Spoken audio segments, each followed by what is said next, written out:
everybody? Jeremy, National Fire Radio. Welcome back to the podcast today. A return guest. I don't know, once, twice, three times? I don't even know. Anthony Rowett, my man. How are you? I'm doing good. How about you? Good, man. Captain out of Mobile, Alabama.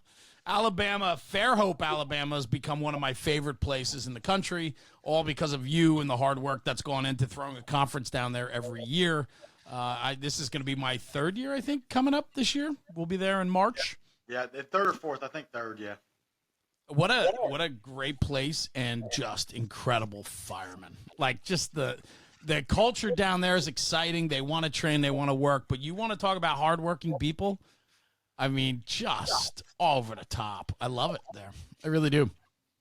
Yeah, it's a bunch of us that have been doing it every year. It's our favorite weekend of the year for training is to go over there. It's helpful that it's close and local, and a bunch of us that work together get to put it on, but it's a good time, and everybody looks forward to it. So.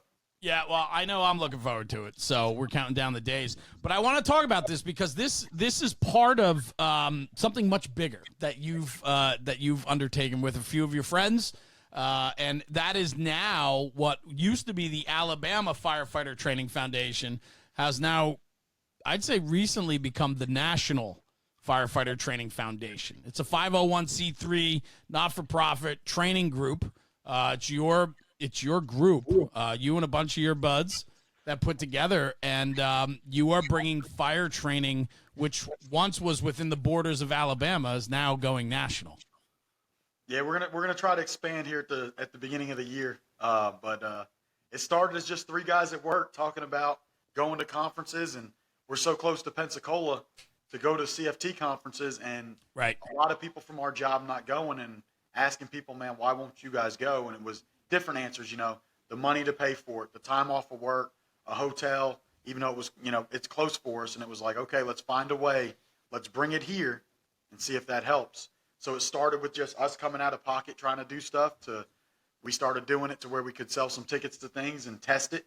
And it was like, yeah, it's being successful. We started the nonprofit is the Alabama Firefighters Training Foundation, which didn't encompass people outside of Alabama because It started with a few of us from Mobile, and we incorporated in Todd Edwards and his wife, Mickey Farrell, and to start it, so we had people to vet people from around the country, and it grew, and it's had a ton of success in Alabama, and the goal was, if it worked here, was to look at the idea of spreading out to the Southeast, and we started realizing we had people fly in from Colorado, from Illinois before, like, why take it in such a step of just renaming it from Alabama to the Southeast? The end goal is national, so we just went national, and hopefully we can fundraise enough to do what we're doing here everywhere. And because there's so much to that, right? Because there's incredible training all over the country, but so many can't attend because they can't make the commitment or afford the opportunity to go. And if this organization can provide the funding so that people don't have to worry about that, and all they have to do is find an extra 2 days in their schedule to make it to a training conference that you guys are putting on, and you'll absorb the cost through sponsorships and relationships with, corporate and vendors and people like that, that's an absolute win for the fire service, because there are people starving for more. Unfortunately, we always say, go get it. Unfortunately, it's not always the case for some people. Yeah, so what we did was we created two training programs. We have the conferences, and then we have what we call drill nights, aimed towards that volunteer drill night on a weekday, 3 hours long. And the conferences, they cost us so much. We do charge a fee for them. It's usually lower than most, but they encompass some of it.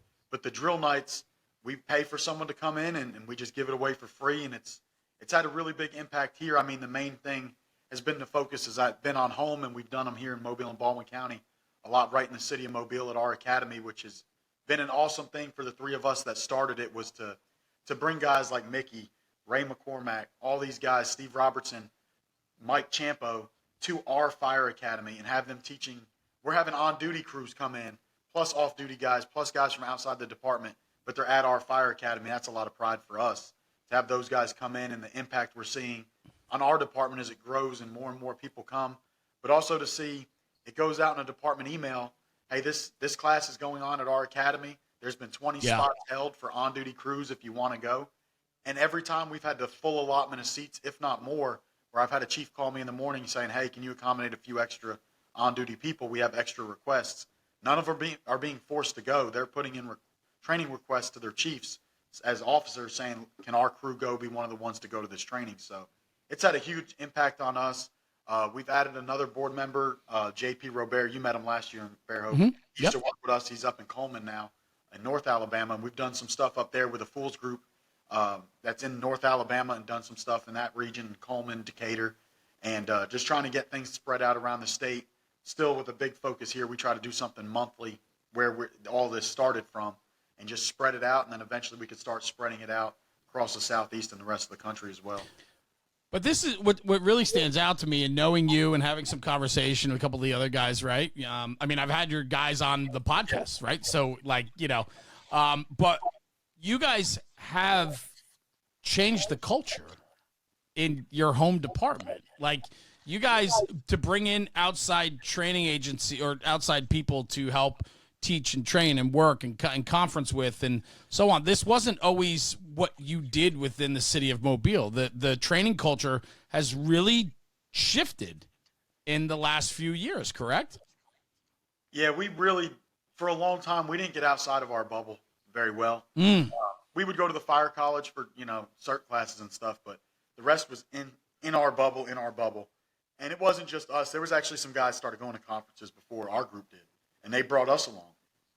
And we were just the ones that kind of had a vision for how to get more people in our area aware of, what's out there, and saying, hey, this guy's an expert in this. Like when we brought Mike Champo in, he is an expert in tower ladders. There's no doubt about that. It was, hey, man, I'm going to get some of the officers that are on Truck 4, which is a mid-mount tower ladder, to come to the firehouse before we go to dinner. Yes. If you'll come by for an hour and just look over the rig with them, because you're the guy. And they were all for it. And then, just a lot of people at the class. Same thing with Ray, same thing with Steve, Mickey. And it's just been a good impact. But it was just, other people brought us to our first conferences, and we just came up with a vision to try to get more people. And a lot of that drive was behind us losing a lot of our senior guys. We've hit the point where a few years ago, we started getting where a lot more people were retiring in a year than we were used to. And that was the impact of bigger recruit classes, because they started hiring more people, but they had put the third shift on years ago instead of just 2 shifts. And all that started trickling down, where we were going from a small number retiring every year to a large number. And then we had a big pay issue, and we couldn't keep young guys. So now we were losing old guys and young guys. But that lack of experience we were creating, because the ranks were filling with all young guys and losing these 30 and 40-year guys, we just debated, like sitting at the firehouse, how do we deal with this? Like, you can't overcome it because you can't replace that. But the best thing we could do is give these guys training, because these guys aren't here to guide them anymore.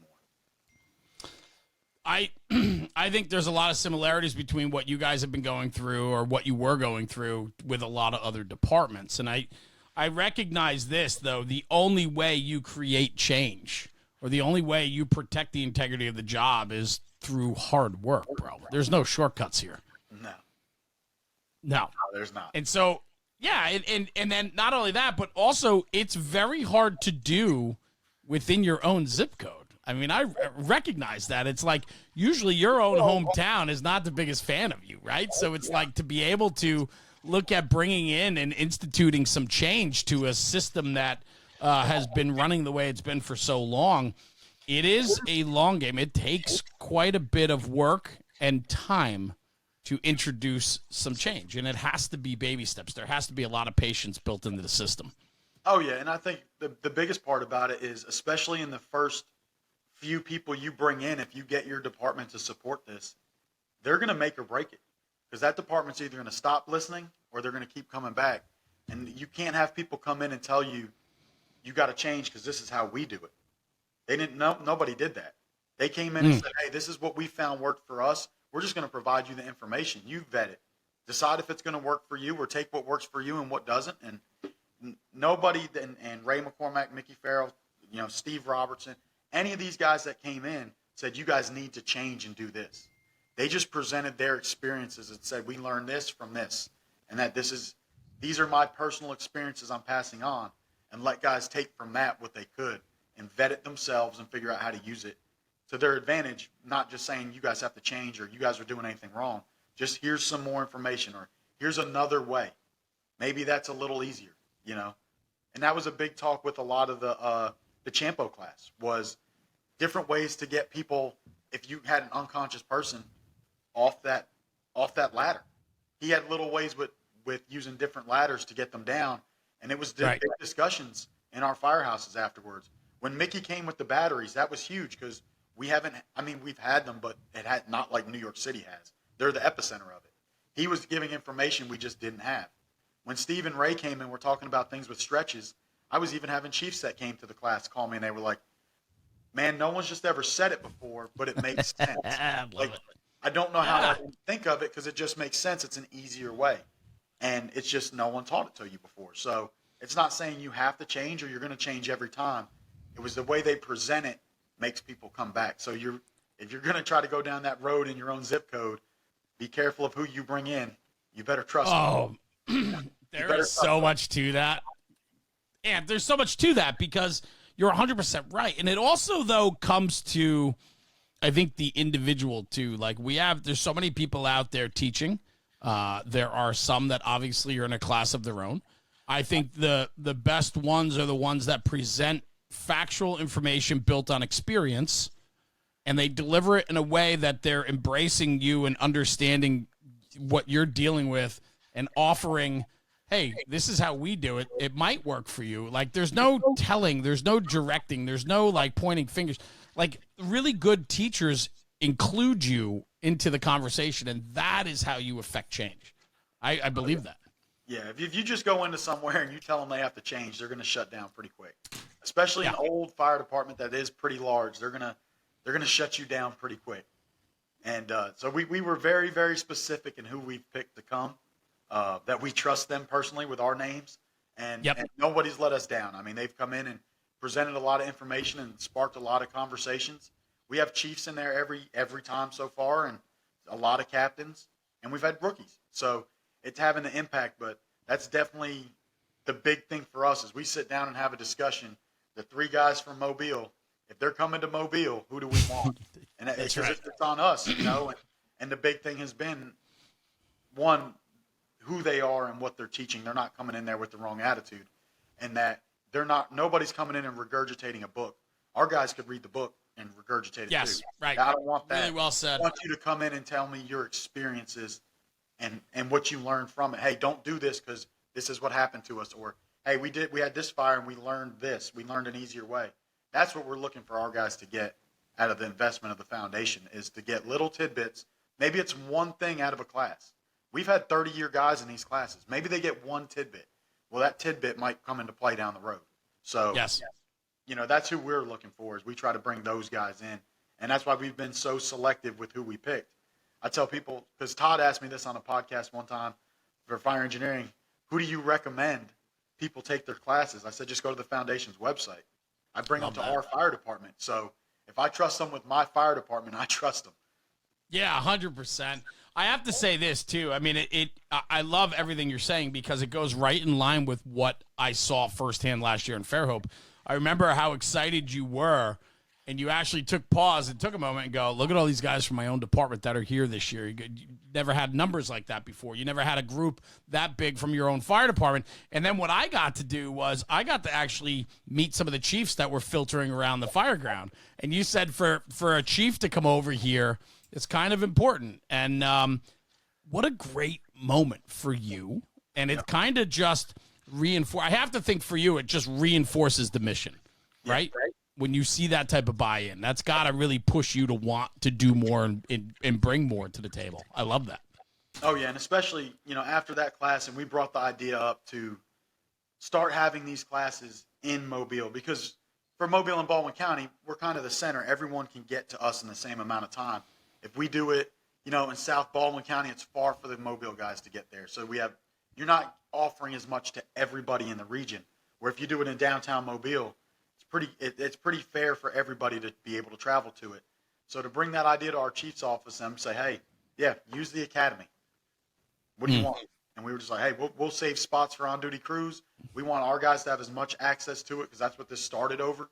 Yes, right. Training for our young guys and stuff, and to have our department support it, man, that was where you finally felt like it's working. Like, okay, it's having the impact. More guys are seeing the benefit of outside training, not staying in your bubble. Yeah, that's great. I mean, there's a lot there. I love it. Let's go down this road a little bit.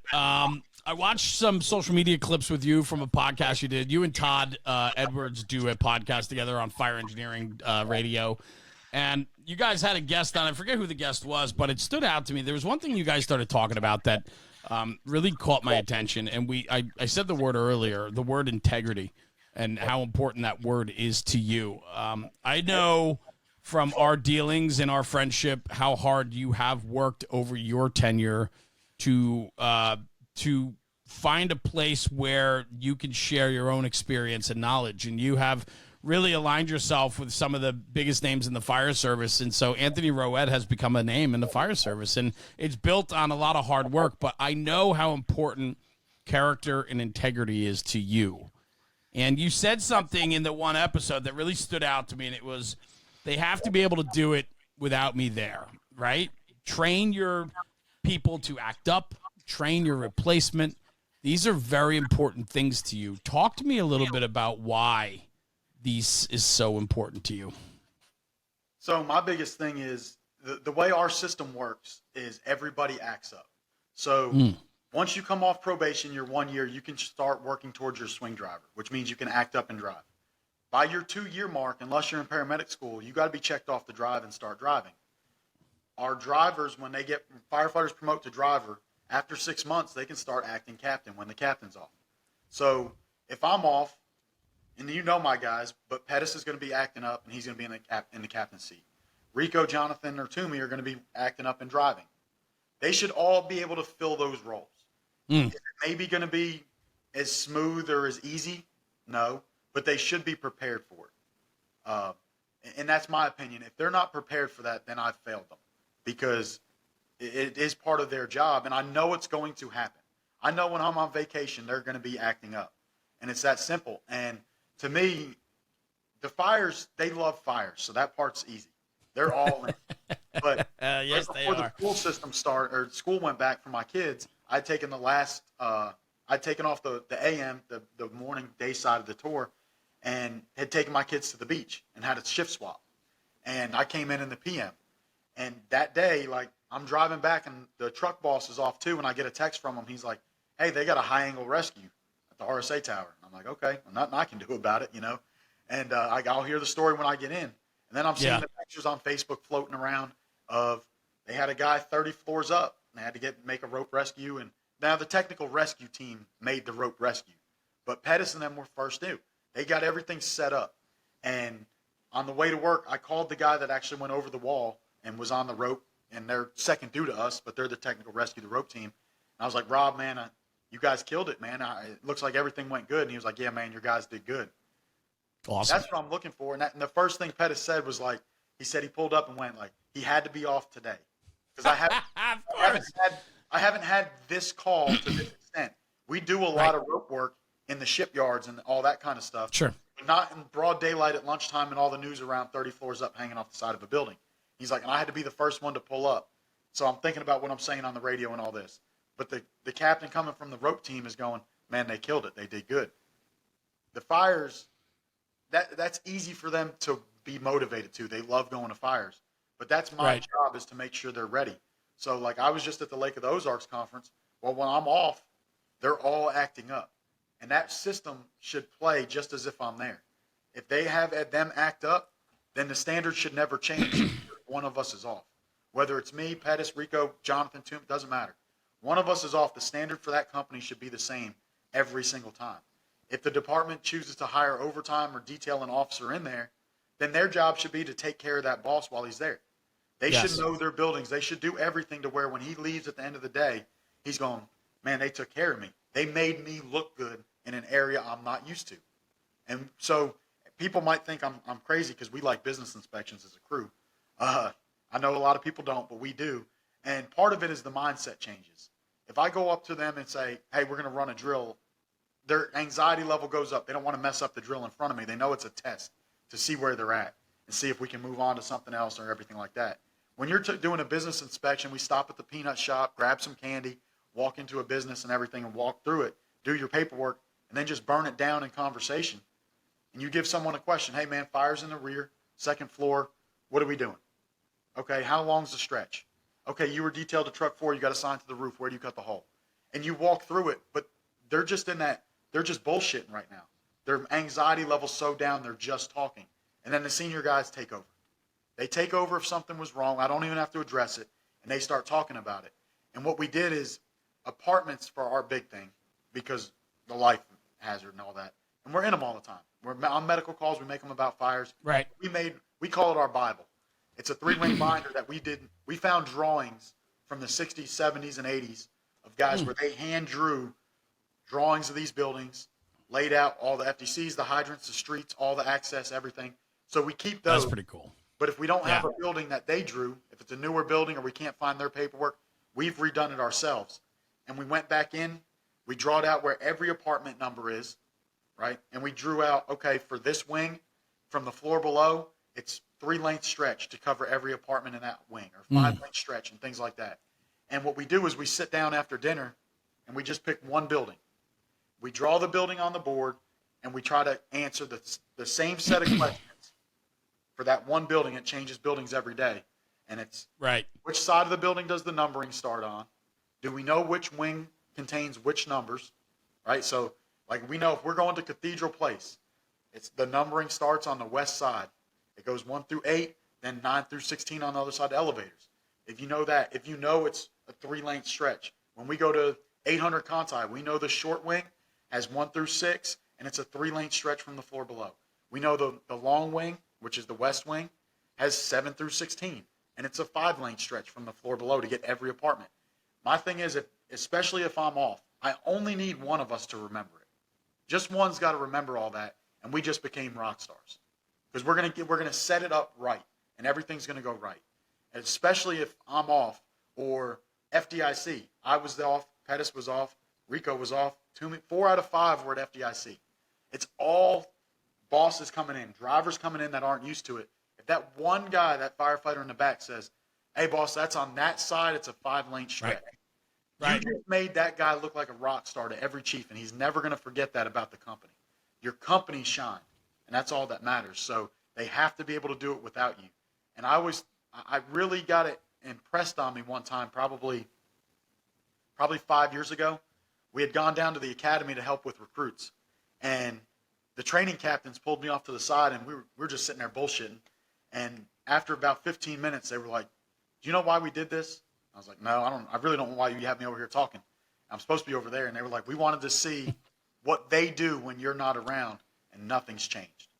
They're training those recruits exactly how it would be if you were over there.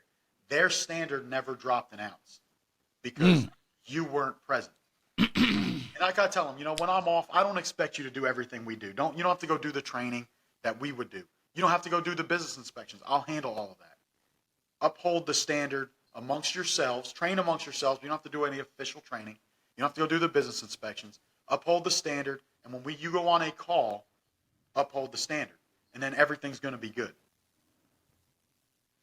I'm making a note. Uphold the standard. You said 2 things in there that I wrote down. Uphold the standard is one. The other one is burn it down in conversation. I love that. Oh, yeah. I've never heard anybody put it that way before. I burn shit down in my brain all the time, and I talk about it, right? So what a great way to put that. That was a really good run there for sure.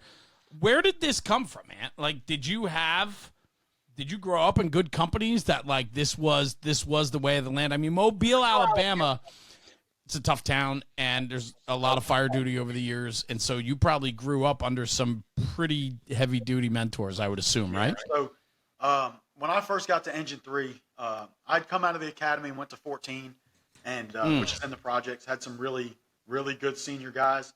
You met Wayne in Fairhope. Yes.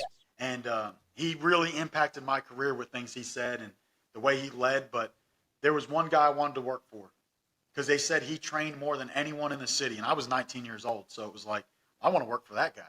We make fires together anyway. We make the same amount of fires, but they say he trains more than anybody in the city. And I was 19 years old, ate up with it. So I was like, I want to work for him. And so he offered me the spot, asked me to come down there. So I went, and, it always stuck with me that my first day, he's like, he called me in the office. He was like, look, this is the way it works here. Outside of the high-rise district, it's very poor. People don't have insurance. They don't have a lot. If we don't save it, they don't have it anymore. So if there's any possible way to save it, we go inside. If you don't do that, you won't be here anymore. And I was sitting there like, man, we make fires together. We've been to fires together, and you asked me to come here. And he was like, well, I tell everybody that, so I'm just reinforcing it. I was like, okay. But that was what he used to do. We'd go out after dinner, and we would just park somewhere and walk a block. We would do one block at a time. Again, we'd stop at the peanut shop, grab some candy, low stress. You're just talking. And we would sit there, and he'd go, okay, it's in the middle of the row. This is what you see. Okay. Then the next guy would get it. Okay. Well, now it's in the second building from the end, but same conditions. You have heavy smoke coming out the first floor, but you have light smoke coming out the cock-off vents. And it was just going through, and it was never just us. It was, okay, you were detailed to engine 8, your second due. Now what's your thoughts? Okay, you were detailed to truck 4, you were assigned the roof. Where are you cutting the hole? What are you doing? How are you getting there? So it was just always a conversation evolving. And for me, those kinds of things, it just sticks for me. You can say it, and a lot of times it's up there. Our medics have fun with it. They like to talk medications because I can't get rid of them, and laugh that I know the medications, paramedics. So he would do these things, and it just always stuck with me. And he always used to tell me something that also stuck, and it was because he had the reputation, like I said, we train more than everybody. And then when you would work overtime, be like, oh, want to raise guys, or you want to train on this today. And he always told me, he said, we could never train again, and no one would believe us. They would still say, because that was the reputation. That's right. But on fires, it went right. I mean, he was easy to follow. He taught you as it went. He took time at fires to teach you. We would go through, put the fire out, everything, overhaul it, and then he'd walk you through it and go, okay, this is why we did this. This is what I saw that led to this. So what I learned real quick from him is he was making sure that all of his guys, when they promoted, were ready. They weren't getting thrown into a position where they just went, oh, shit, what do I do? He had spent the time to make sure you were ready. So to me, like if he did that to me, I owe that debt. So he made me successful. So it's my job to make sure the next guys are successful.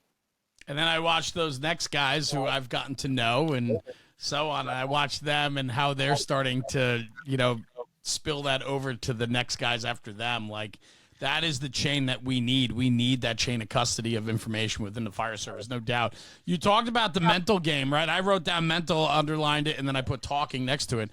That walk and talk is sometimes just as important, or if not more important, than the actual physicality of it, right? Getting your mindset, talking about, I say this all the time at the end of my podcast, Anthony. I say, talk about the job, because when we talk about the job, we're making the job better. I believe that wholeheartedly, even in your own fire service career, talking about fires, talking about training, talking about scenarios make you better. Yeah, I agree. I think it does, especially if you have the right crew, where badges don't matter in this. We're just talking.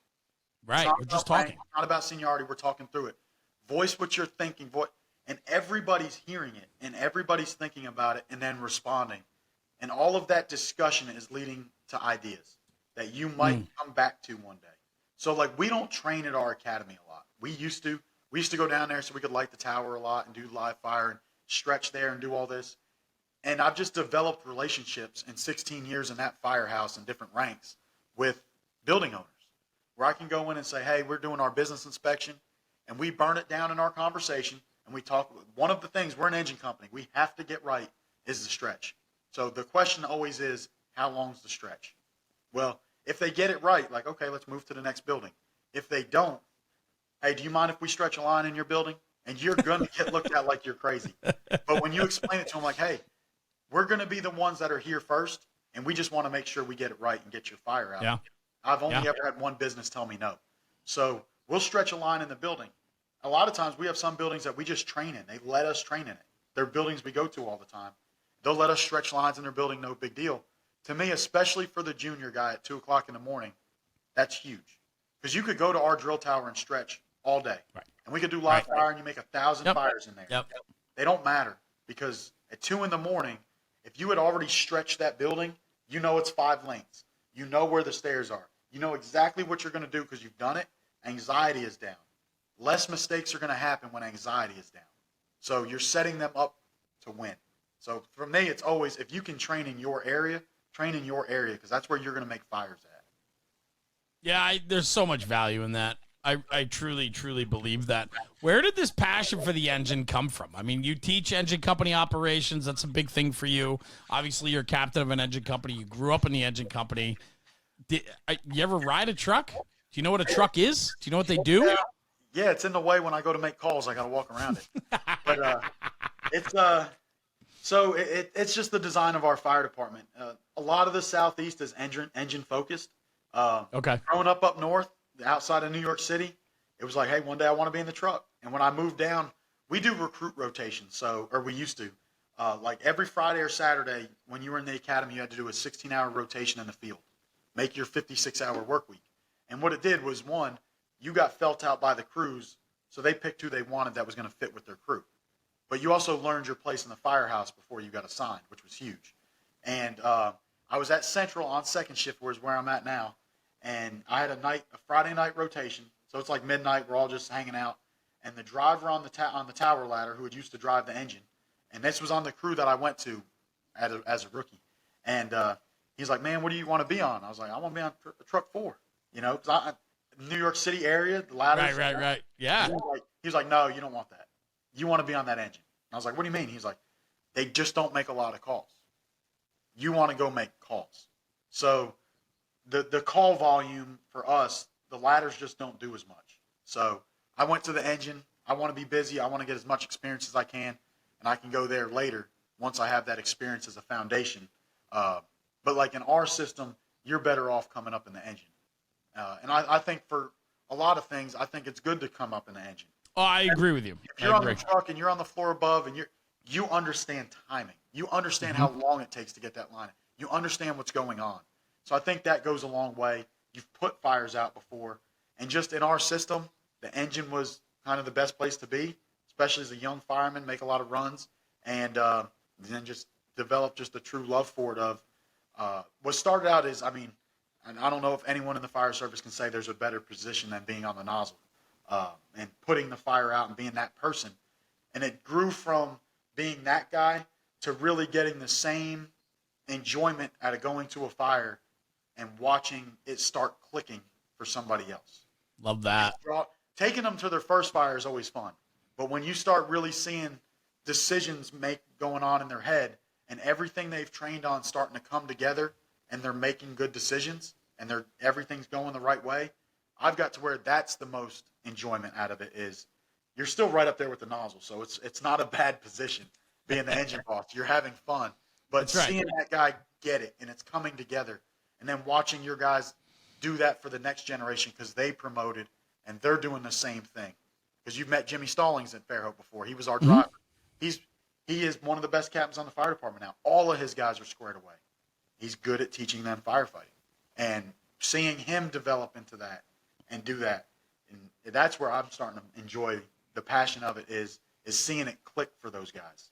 Well, you got to that place now, right? So you got your own company. You've had the same guys who you've been able to work with for years now. So you're starting to watch all that hard work and effort that you've put into your people. You now get to sit back, just take a half a step back and let them run. And yeah, man, I totally get it. Like, I absolutely can understand where you're coming from with that. There is nothing better than watching your people succeed. No, I couldn't agree more. I said it, especially when I'm off and I get the phone calls. Man, yeah, well, that goes right back to how this whole conversation started, right? They did good, and it's like, and I even had after that rope rescue, even the chief of department, because you've been to our firehouse, Sure. All the executive staff is there.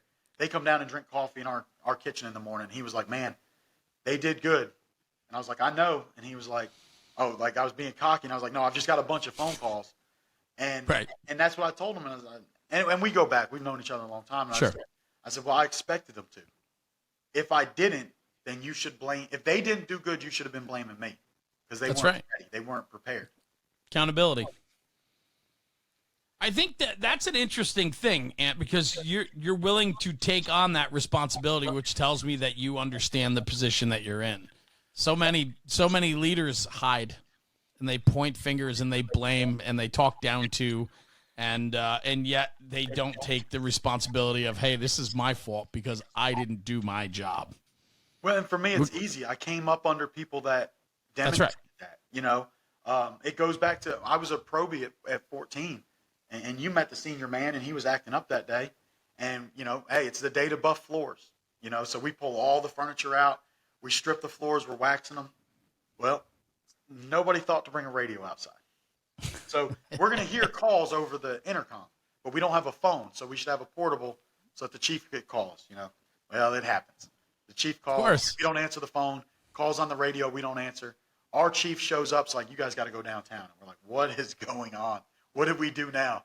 You know, and we all got brought into the bigwigs chief's office, the ivory tower, and he's acting up as the officer. And it was going on. It's going to go on the privates because they didn't have the radio.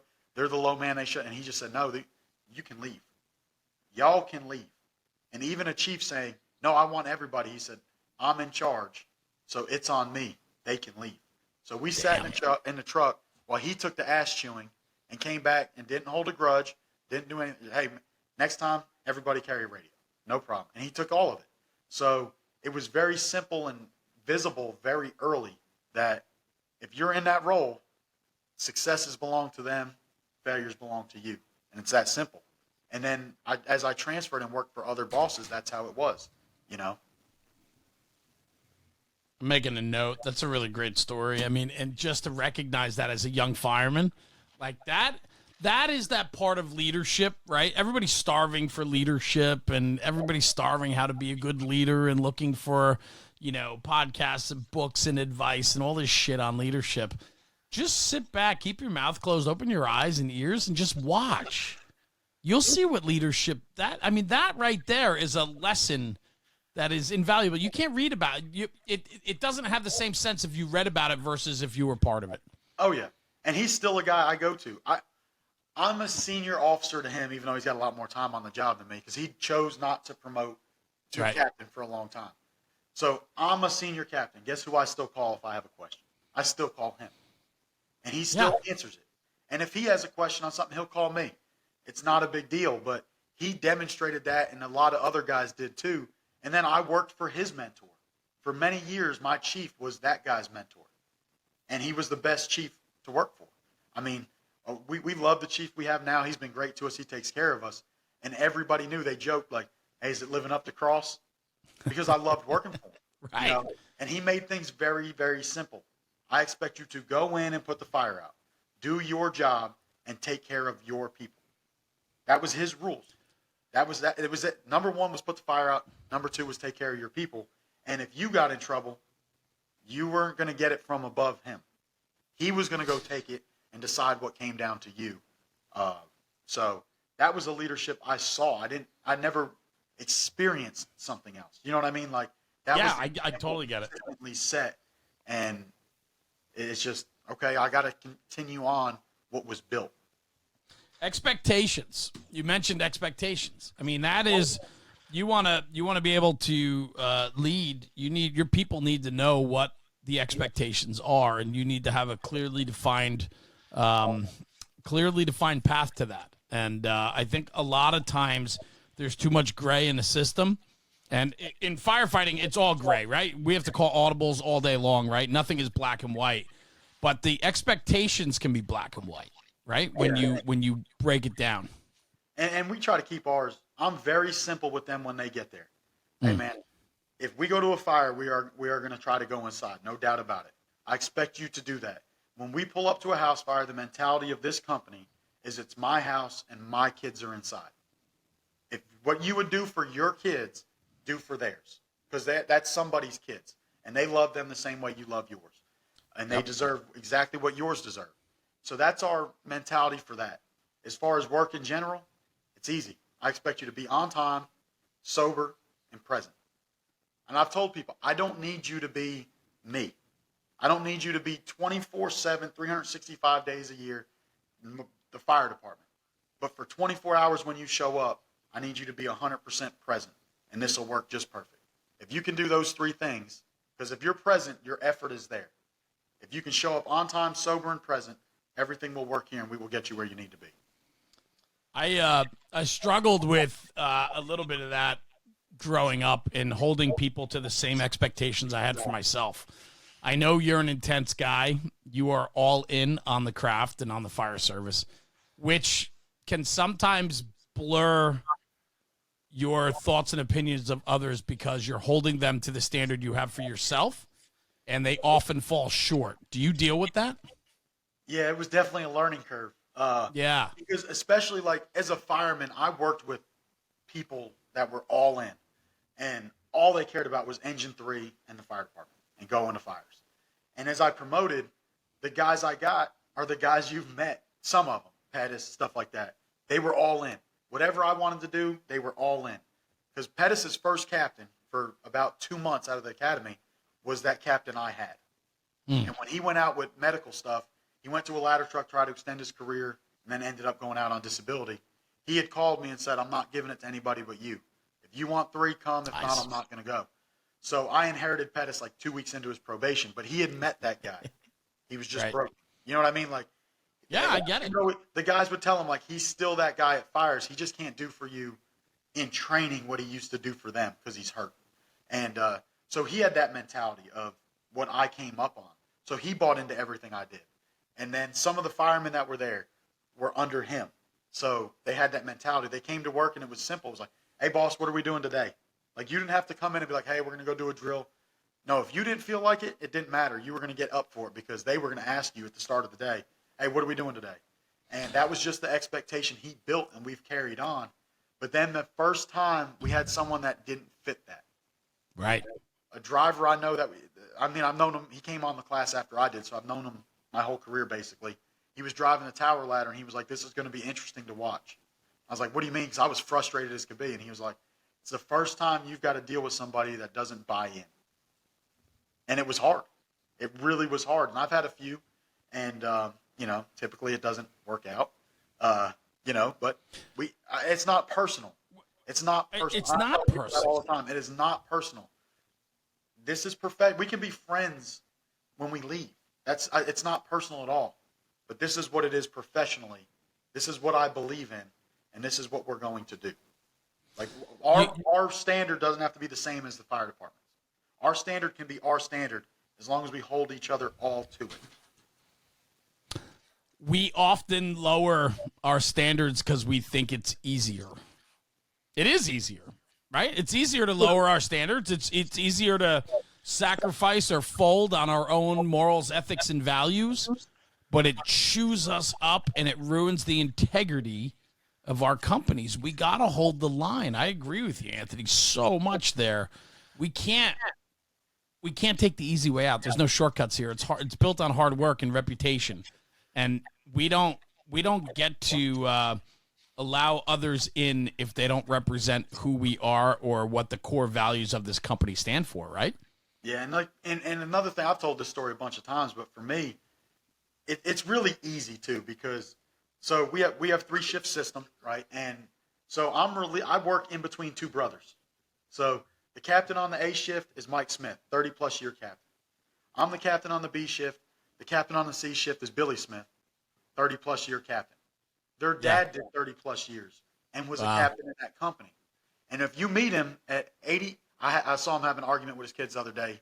He's 82. 83, because once you start the next year, you're already there. And they were arguing, and it was at the retiree fish fry. I was dying laughing.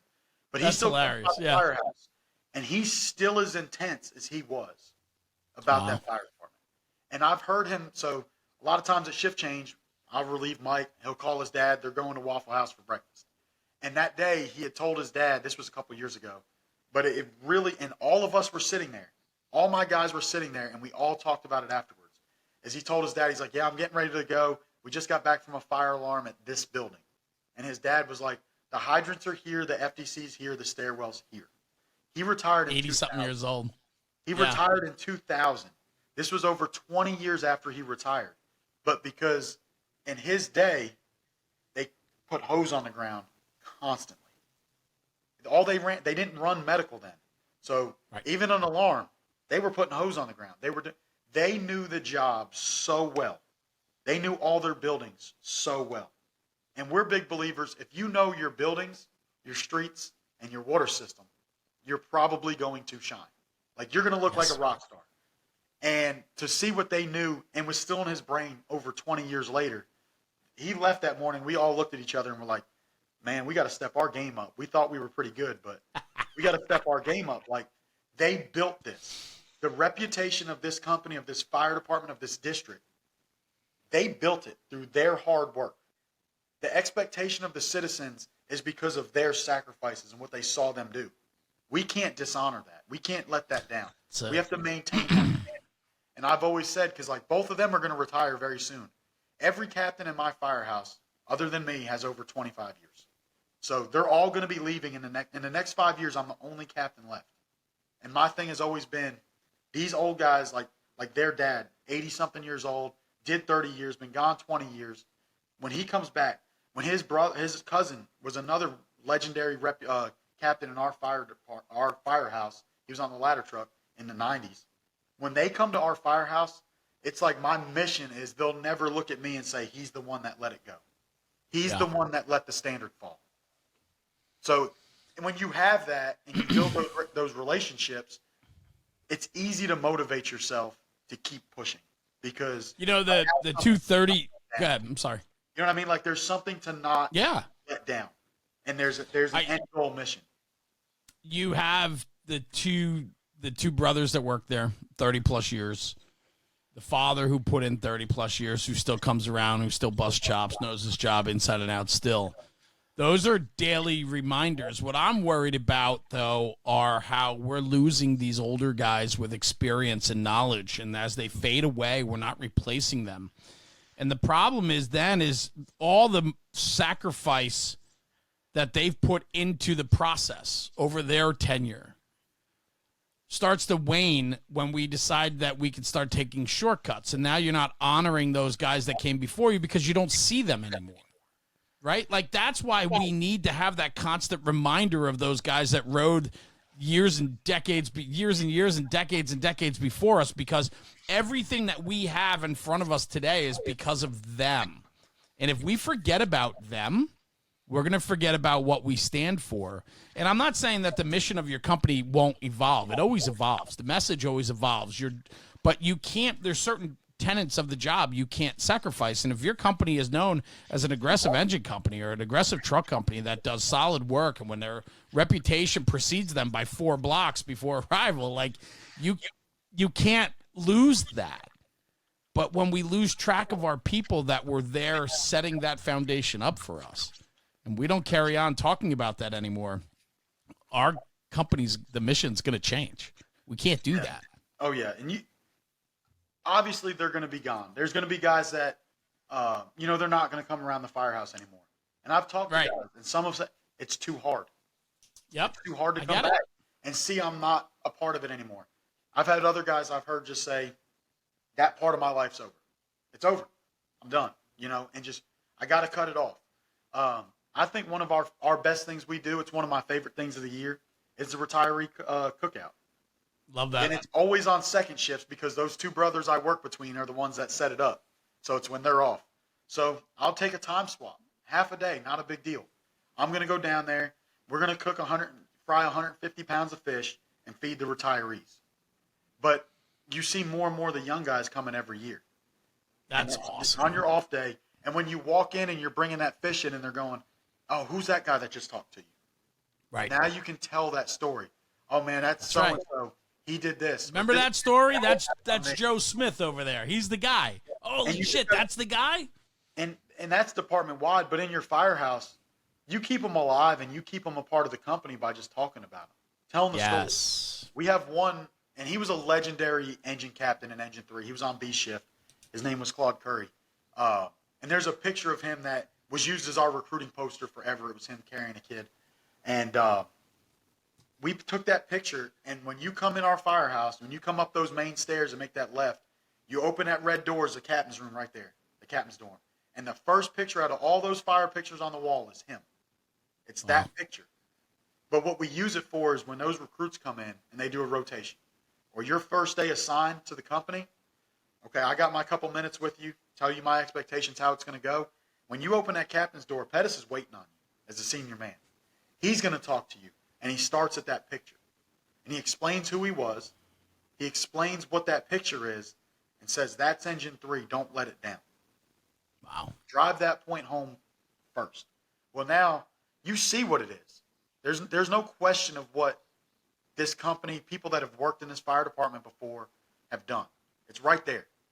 Now go be like that. Live up to that standard. And if you bring that name up to anybody that worked in that area of the city in the 80s and 90s, I've never had someone say anything bad. It's always the same stories about them.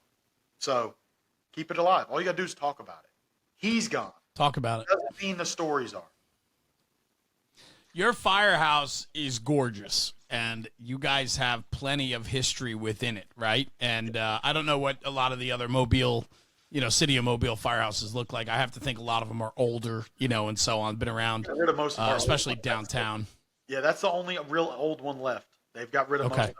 Now our old ones are from the 50s. So when you walk in there, and where I'm going with this is you just get this overwhelming sense of ownership and pride, and the history is just oozing. I mean, you got the antique in there, the fire alarm systems in there, the old game well system, the all of it, right? I mean, it's overwhelming the amount of history in that firehouse. You can't leave there without feeling that the walls were talking to you. You know what I'm saying? Oh yeah.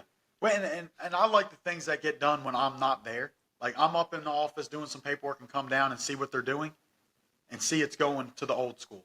So that antique truck gets used for funerals. And we had one for an active guy not too long ago with cancer. And the guys looked at it and they said, you know what? It took too long to get it ready. It took too long to get this truck funeral ready, polishing all the brass.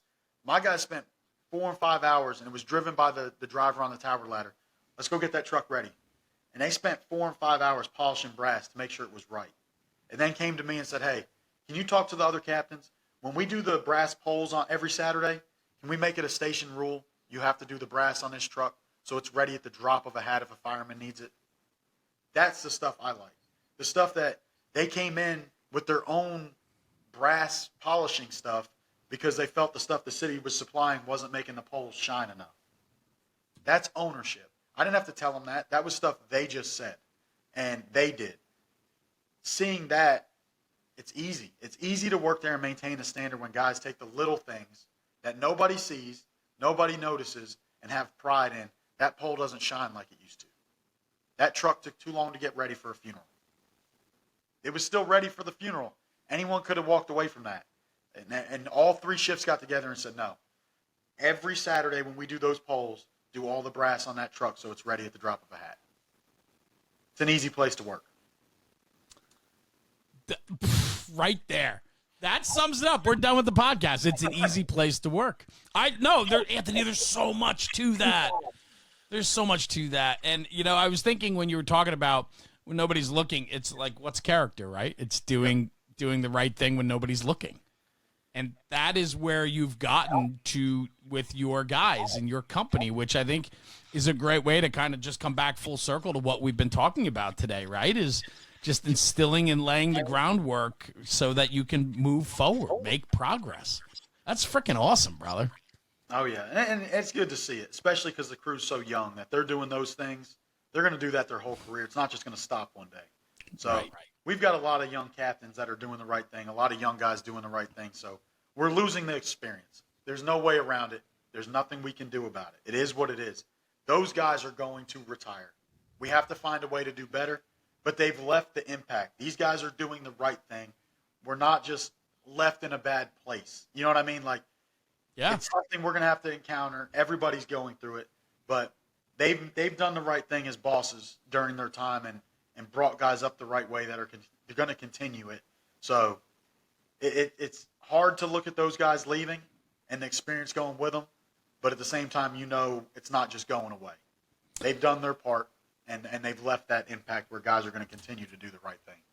I look at it this way. Experience is this, right? It's the fire ground, and it's the personnel issues, right? Learning how to deal with people, right? That's the experience side that we're missing.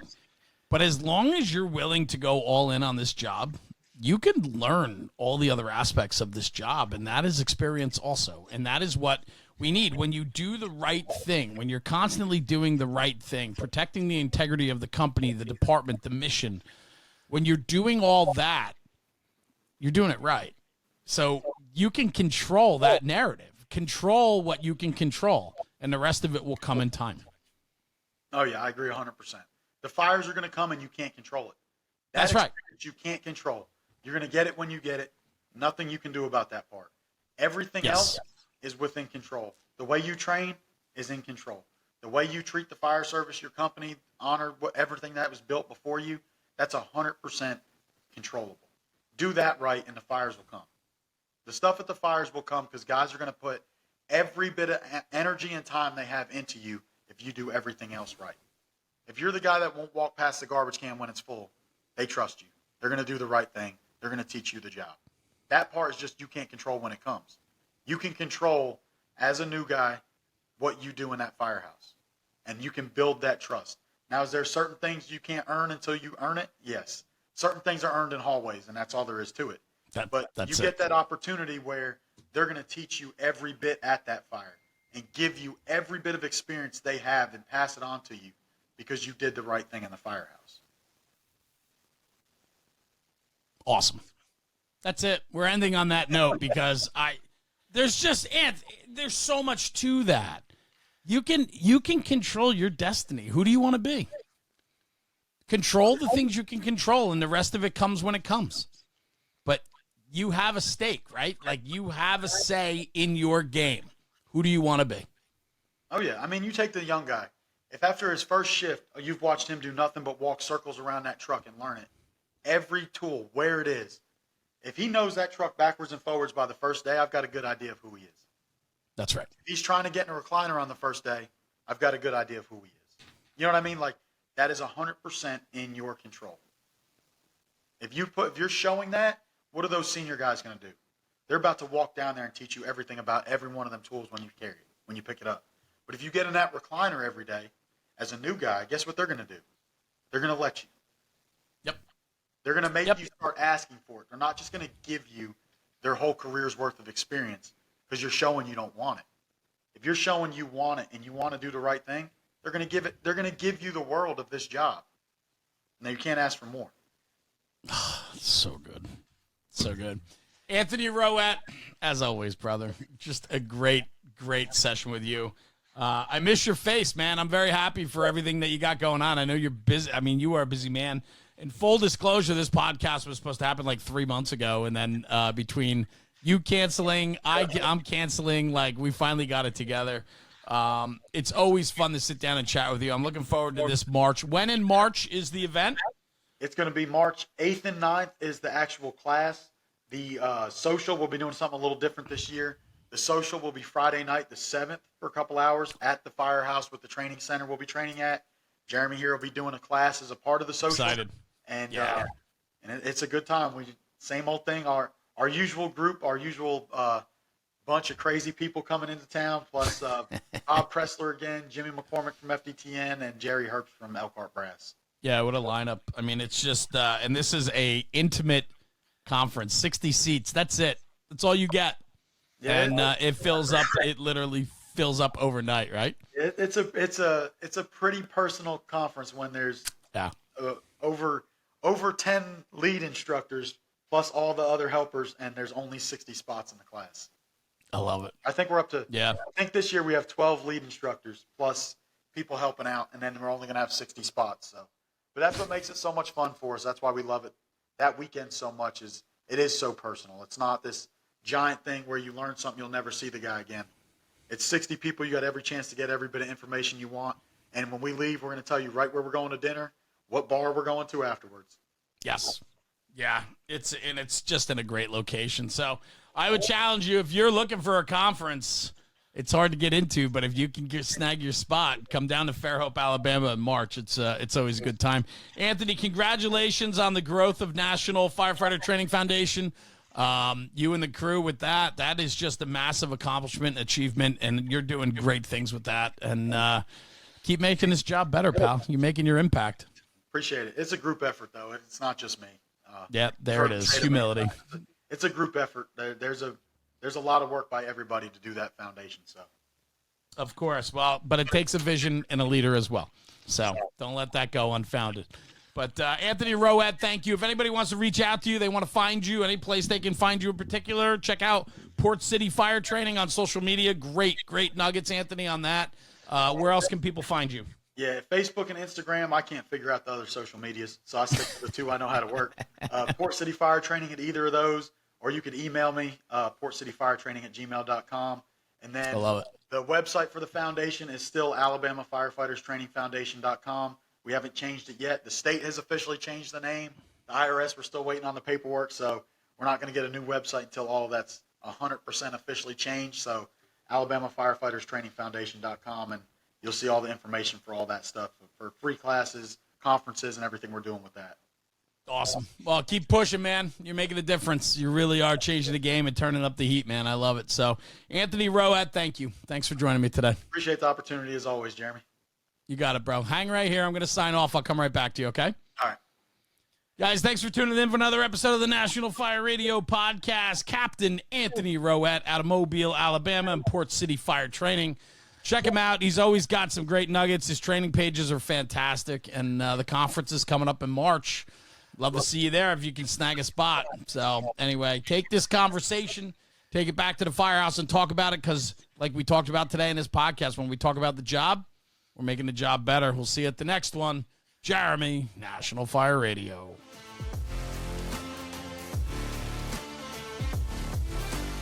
National Fire Radio.